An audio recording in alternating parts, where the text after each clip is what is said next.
ఆయన వింటున్నారు. మందు తాగేస్తున్నారు, పండుకుంటున్నారు. ఇంట్లో ఆడవాళ్ళు తల్లిదండ్రులు ఏం చేయాలా? చాలా కష్టం, ఎదవల మీద చాలా కష్టం అండి. మీరు చాలా కష్టపడుతున్నారు. కొన్ని నెలలు ఆగండి, అంత బానే ఉంటుందమ్మా. అసలు ముందు మందు తీసేయండి, మాకు ఏమీ వద్దు, మందు ఎత్తేసేయండి. అందుకే చెప్తున్నా, 40 రోజుల తర్వాత 50 రోజుల తర్వాత మళ్ళీ నాణ్యమైన మద్యమే కాకుండా ధరలు తగ్గించే బాధ్యత కూడా మేము తీసుకుంటాం. ఆయన వింటున్నారు. మందు తీసేయండి ముందు. అదే మీకు 10,000. తప్పకుండానమ్మా, అది చాలా కష్టమైనది. మందు బాబులకు అందరికి శుభవార్త, రేట్లు తగ్గిస్తా నాణ్యమైనటువంటి మద్యం వస్తుంది. మందు తీసేస్తే పిల్లలు బాగుంటారు, వాళ్ళ భార్యలు బాగుంటారు, మేము బాగుంటాం, అంతరం బాగుంటాం. ఆయన వింటున్నారు.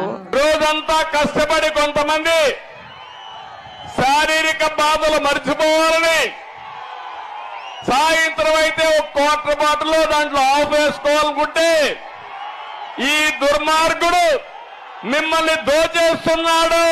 ఆయన వింటున్నారు.